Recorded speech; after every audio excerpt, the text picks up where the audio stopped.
15 अगस्त 1947। 200 सालों की गुलामी सहने के बाद भारत अंग्रेजों के क्रूर शासन से आजाद हो चुका था। भारत आजादी की खुशी तो मना रहा था, लेकिन अंग्रेजों ने भारत को ये खुशी दर्द के साए में समेट कर दी थी। अंग्रेजों ने भारत के सीने पर एक लकीर खींचकर उसे हिंदुस्तान और पाकिस्तान में बांट दिया था। इस बंटवारे से कुछ लोगों को तो सरकारी कुर्सियां मिल गई, लेकिन करोड़ों लोगों को इस बंटवारे से सिर्फ जख्म मिले। ना चाहते हुए भी लोगों को अपना घर, अपनी जमीन, अपना काम, अपना शहर और अपना देश छोड़कर रातों रात भागकर एक तरफ से दूसरी तरफ जाना पड़ा। जो लोग अपनी धरती को छोड़कर जाने के लिए तैयार नहीं हुए, उनका कत्ल किया जाने लगा। चप्पा चप्पा कम्युनल वायलेंस की चपेट में था। इस हिंसा के चलते पाकिस्तानी जमीन से ज्यादातर हिंदू और सिख अपनी जान और इज्जत बचाकर भारत की तरफ भाग आए। वहीं भारत से भी लाखों मुस्लिम पाकिस्तानी सरहदों की तरफ भाग निकले। पुरखों द्वारा अखंड भारत के लिए लड़ी गई लड़ाई के बाद मिली ये आजादी नासूर बनकर रह गई थी। नफरत और हिंसा का ये आलम था कि जब अपना सब कुछ छोड़कर लोग इधर से उधर जाती ट्रेनों में सवार होते थे तो मंजिल तक वो नहीं बल्कि उनकी लाशें पहुंचती थी। ये आजादी जिसके लिए हजारों क्रांतिकारी हंसते हंसते फांसी के फंदे से झूल गए थे, उस आजादी के बाद हुए इस पार्टीशन ने लगभग 10 लाख लोगों से उनकी जिंदगी और करीब 1.5 करोड़ लोगों से उनका घर छीन लिया था। लेकिन सोचने वाली बात यह है कि आखिर ये पार्टीशन हुआ ही क्यों? हमेशा अंग्रेजों के अत्याचार के खिलाफ मिलकर खड़े होने वाले हिंदू और मुस्लिम आखिर एक दूसरे के खून के प्यासे कैसे बन गए? अनेकता में एकता की मिसाल वाले देश में आखिर ऐसा क्या हुआ कि बड़े से बड़ा नेता भी देश को 2 टुकड़ों में बंटने से रोक नहीं पाया? ब्रिटिश इंडिया के समय भारत में कई प्रिंसली स्टेट्स थी जहां राजाओं की सत्ता थी और वहां ब्रिटिशर्स इनडायरेक्टली रूल करते थे, जबकि बाकी के इंडिया पर उनका डायरेक्ट रूल था। अंग्रेजों की नीतियों और उनके अत्याचार के खिलाफ 1857 में ही एक बड़े आंदोलन की शुरुआत हो चुकी थी। इस साल हिंदुओं और मुस्लिमों ने एक साथ मिलकर अंग्रेजों के खिलाफ विद्रोह किया था। उस दौरान ईस्ट इंडिया कंपनी ने एनफील्ड P53 राइफल इंट्रोड्यूस की थी, जिसे लोड करने के लिए सोल्जर्स को ग्रीस कार्ट्रिजेस के एंड को दांतों से काटना पड़ता था। कार्ट्रिजेस में गाय और सुअर की चर्बी होने की बात फैल जाने से दोनों धर्मों के सिपाहियों ने मिलकर देश में विद्रोह की ऐसी ज्वाला भड़काई कि अंग्रेजों की भारत में सत्ता खोते खोते बच पाई थी। 1857 की क्रांति के मात्र 2 साल बाद ही बंगाल में भी इंडिगो रिवॉल्ट तेज हो गया था।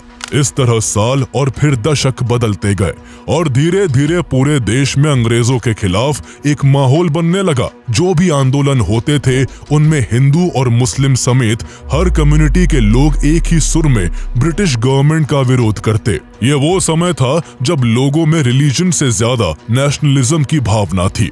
सबसे ज्यादा विद्रोह का सामना अंग्रेजों को बंगाल में देखने को मिलता था। बड़े बड़े इंटेलेक्चुअल्स, रेवोल्यूशनरीज और लीडर्स बंगाल की धरती से ही खड़े होकर ब्रिटिशर्स की नाक में दम कर रहे थे। उस समय बंगाल ब्रिटिश इंडिया का सबसे बड़ा प्रोविंस था, जिसमें आज के वेस्ट बंगाल, असम, बिहार, झारखंड, ओडिशा और बांग्लादेश समेत और भी कई क्षेत्र शामिल थे। पूरे बंगाल में हिंदू पॉपुलेशन मेजॉरिटी में थी, लेकिन बंगाल के ईस्टर्न साइड में मुस्लिम पॉपुलेशन ज्यादा थी। अब तक अंग्रेजों को इतना तो समझ आ चुका था कि अगर हिंदुओं और मुस्लिमों की यूनिटी को नहीं तोड़ा गया तो उनके लिए इंडिया को कंट्रोल में रख पाना मुश्किल हो जाएगा। इसलिए साल 1903 में अंग्रेजों ने डिवाइड एंड रूल की पॉलिसी अपनाते हुए बंगाल में हिंदूस और मुस्लिम्स के बीच दरार पैदा करने के लिए बंगाल को डिवाइड करने का प्लान बनाया। उनका मकसद लोगों को धर्म के आधार पर बांटने का था, ताकि वो आपस में ही उलझ कर रह जाए और ब्रिटिश गवर्नमेंट के लिए यूनाइट होकर परेशानी ना खड़ी कर पाए। इसके लिए अंग्रेजों ने बंगाल में ये बात फैलानी शुरू कर दी कि बंगाल काफी बड़ा है और इतने बड़े क्षेत्र को एक साथ सही से चला पाना काफी मुश्किल है। इस तरह जहां वो हर जगह बंगाल के बंटवारे के पीछे एडमिनिस्ट्रेटिव रीजन दे रहे थे, तो वही ईस्टर्न साइड जहां मुस्लिम कम्युनिटी मेजॉरिटी में थी, अंग्रेजों द्वारा उन्हें ये बोला जा रहा था कि बंगाल के इतने बड़े होने की वजह से इस साइड गवर्नमेंट की पॉलिसीज का बेनिफिट नहीं पहुंच पाता है, लेकिन डिवीजन के बाद इस क्षेत्र पर खास ध्यान दिया जाएगा। इसके बाद 20 जुलाई 1905 को बंगाल डिवीजन का अनाउंसमेंट कर दिया गया, जिसका बंगाल के लोगों ने भारी विरोध किया। तब तक इंडियन नेशनल कांग्रेस भारतीय लोगों की आवाज बन चुकी थी और कांग्रेस के नेताओं ने भी इस डिवीजन के फैसले का पुरजोर विरोध किया। कांग्रेस लीडर्स को पता था कि ये सब अंग्रेज केवल लोगों को धर्म के आधार पर बांटने के लिए कर रहे हैं, लेकिन इतने विरोध के बावजूद 16 अक्टूबर 1905 को बंगाल को दो हिस्सों में बांट दिया गया। पहला वेस्टर्न साइड बंगाल ओडिशा और बिहार जैसे क्षेत्रों को मिलाकर बंगाल बना रहा, जबकि दूसरा ईस्टर्न साइड बंगाल और असम को मिलाकर ईस्टर्न बंगाल एंड असम बना दिया गया। इस डिवीजन से ये हुआ कि जो मुस्लिम कम्युनिटी विभाजन से पहले बंगाल में माइनॉरिटी में थी, वो अब ईस्टर्न बंगाल एंड असम में मेजॉरिटी में आ चुकी थी। यहाँ कुल आबादी अब 3 करोड़ 10 लाख के आसपास थी, जिसमें 1 करोड़ 80 लाख मुस्लिम कम्युनिटी के लोग थे। वही वेस्टर्न बंगाल की कुल आबादी 5 करोड़ 40 लाख के करीब थी, जिसमें 4 करोड़ 20 लाख हिंदू कम्युनिटी के लोग थे। इस बात से साफ था कि अंग्रेजों ने नेशनलिस्ट मूवमेंट को कमजोर करने के लिए लार्जली मुस्लिम पॉपुलेटेड ईस्टर्न एरियाज को largely Hindu populated western areas से अलग कर दिया था, ताकि उनके बीच का तालमेल बिगड़ जाए। इस बंटवारे का पुरजोर विरोध हुआ। कांग्रेस के नेता सड़कों पर आ गए। विभाजन के दिन को पूरे बंगाल में राष्ट्रीय शोक दिवस के रूप में मनाया गया। विरोध में स्वदेशी मूवमेंट भी शुरू हुआ, जिसमें ब्रिटिश सामानों का बहिष्कार और स्वदेशी सामानों को बढ़ावा दिया गया। धीरे धीरे यह आंदोलन पूरे देश में फैलने लगा। बाल गंगाधर तिलक ने इस आंदोलन का प्रचार बंबई और पुणे में किया। वही अजीत सिंह और लाला लाजपत राय ने पंजाब और उत्तर प्रदेश में इस आंदोलन को फैलाने का काम किया। रविंद्रनाथ टैगोर ने इसके खिलाफ अमर सोनार बांग्ला गीत लिखा, जो आंदोलनकारियों के लिए विरोध जताने का जरिया बन गया। 1906 में कलकत्ता में हुए कांग्रेस अधिवेशन की अध्यक्षता दादा भाई नौरोजी ने की, जहां पहली बार अंग्रेजों से सेल्फ गवर्नेंस की मांग रखी गई। इस तरह भारत में एक बार फिर नेशन वाइड मूवमेंट की शुरुआत हो गई, लेकिन इस दौरान वो भी हो रहा था जो ब्रिटिशर्स चाहते थे। अब ईस्टर्न बंगाल एंड असम में मुस्लिम पॉपुलेशन मेजॉरिटी में थी, इसलिए कई मुस्लिम एक्टिविस्ट ने इस विभाजन को एक अपॉर्चुनिटी के रूप में देखा।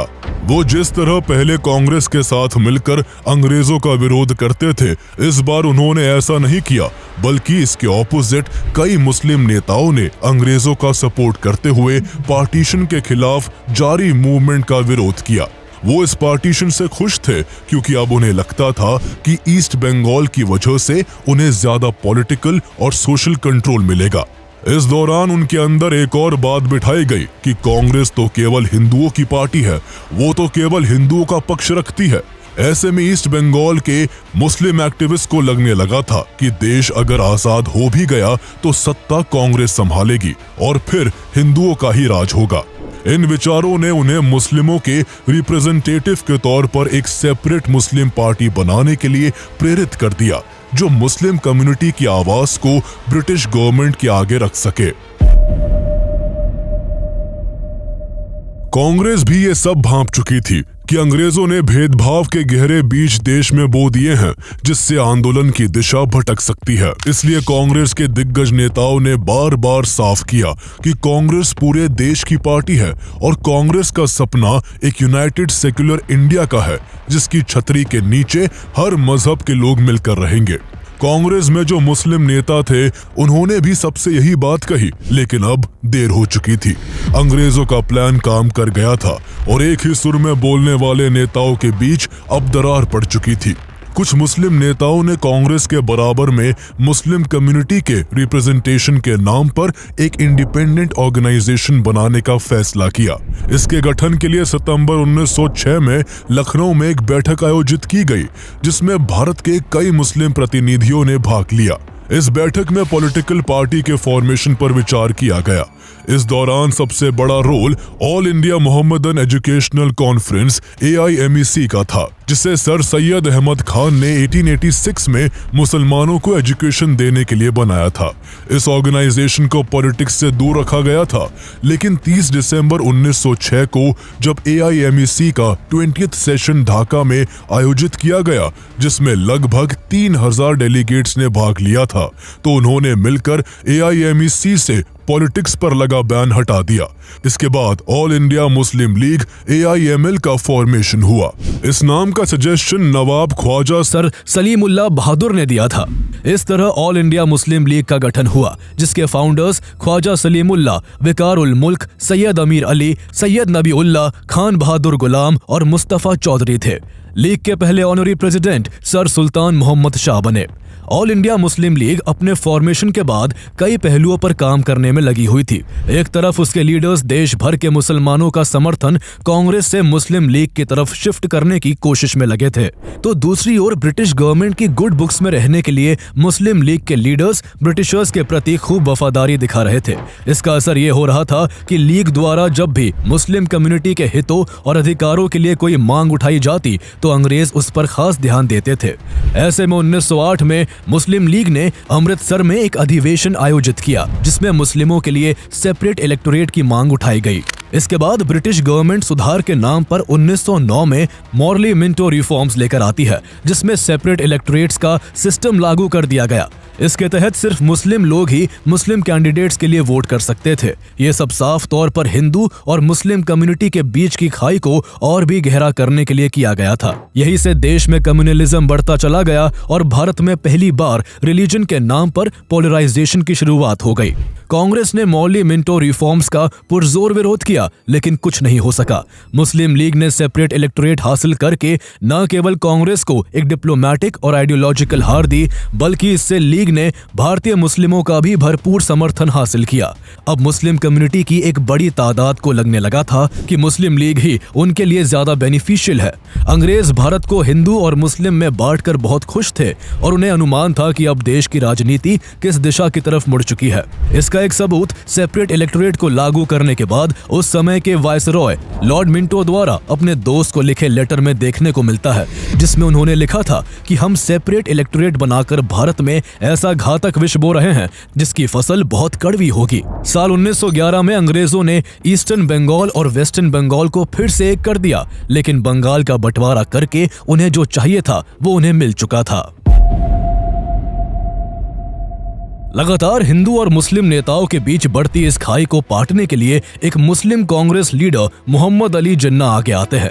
जिस साल मुस्लिम लीग का गठन हुआ था, उसी साल जिन्ना ने कांग्रेस को ज्वाइन किया था। वो एक बैरिस्टर थे जो लंदन से पढ़कर आए थे। उनकी लाइफस्टाइल मुस्लिम ट्रेडिशन से बिल्कुल अलग थी। वो कट्टरपंथी मौलाना और मौलवियों के कड़े आलोचक थे और कांग्रेस की सेक्युलर आइडियोलॉजी के बहुत बड़े समर्थक थे। उनका मानना था कि देश में धर्म के आधार पर कोई भी भेदभाव नहीं होना चाहिए। भारत की आजादी के लिए वो कांग्रेस और मुस्लिम लीग में एकता करवाना चाहते थे, ताकि दोनों मिलकर एक साथ अंग्रेजों के खिलाफ आवाज बुलंद कर सके। इसके लिए दोनों तरफ तालमेल बिठाना जरूरी था। इसलिए जिन्ना कांग्रेस में रहते हुए साल 1913 में मुस्लिम लीग को भी ज्वाइन कर लेते हैं। अब कांग्रेस और मुस्लिम लीग के बीच जिन्ना एक ब्रिज की तरह बन गए थे। उन्हीं के प्रयासों से 1916 में मुस्लिम लीग और कांग्रेस का जॉइंट सेशन हुआ, जिसमें दोनों पार्टियों के बीच लखनऊ पैक्ट साइन हुआ। इस पैक्ट के तहत पॉलिटिकल पार्टीज ने रिलीजियस माइनॉरिटीज को प्रोविंशियल लेजिस्लेचर्स में पार्टिसिपेशन देने का फैसला किया। मुस्लिम लीग के लीडर्स ने भी इंडियन सोवरेनिटी के लिए कांग्रेस लेड मूवमेंट के साथ एकजुट होने पर सहमति जताई। चूंकि जिन्ना का इस दौरान अहम रोल था और वो हिंदू मुस्लिम एकता की बातें करते थे, इस वजह से सरोजनी नायडू ने जिन्ना को ambassador of Hindu and Muslim unity का टैग तक दे दिया था। लेकिन उस वक्त ना तो उन्हें और ना किसी और को ये पता था कि आगे चलकर सब कुछ बदलने वाला है। लखनऊ पैक्ट से कांग्रेस के कई बड़े नेता खुश नहीं थे।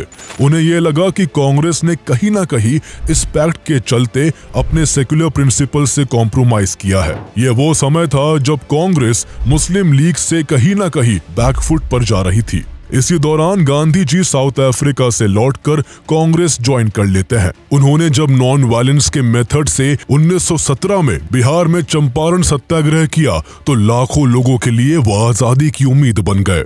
उस दौरान 1919 में देश में खिलाफत मूवमेंट भी शुरू हो चुका था।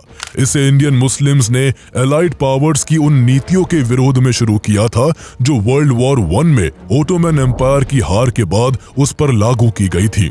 गांधी जी ने इस मूवमेंट को हिंदू मुस्लिम यूनिटी के एक बड़े अवसर के रूप में देखा। उन्होंने कहा कि अगर कांग्रेस हिंदू मुस्लिम एकता की बात करती है तो खिलाफत मूवमेंट से उसे जुड़ना चाहिए। इसके बाद कांग्रेस भी इस मूवमेंट से जुड़ गई और कांग्रेस ने जगह जगह जाकर लोगों को इस मूवमेंट से जोड़ा। इस तरह एक बार फिर हिंदू और मुस्लिम नेताओं के बीच एकता देखने को मिली और दोनों पार्टियों ने अंग्रेजों के खिलाफ मिलकर आवाज उठाई। लेकिन जिन्ना ना तो खिलाफत मूवमेंट के सपोर्टर थे और ना ही वो गांधी जी के मेथड से खुश थे। 1920 में जब गांधी जी ने नॉन कोऑपरेशन मूवमेंट शुरू किया तो जिन्ना ने इसका खुलेआम विरोध किया। यहाँ तक कि इसके चलते इस साल जिन्ना ने कांग्रेस को भी छोड़ दिया। जिन्ना को लगता था कि गांधी जी का अप्रोच कम्युनल यूनिटी को कमजोर कर रहा है और ये तरीका मुस्लिम्स के इंटरेस्ट को प्रॉपर्ली रिप्रेजेंट नहीं करता।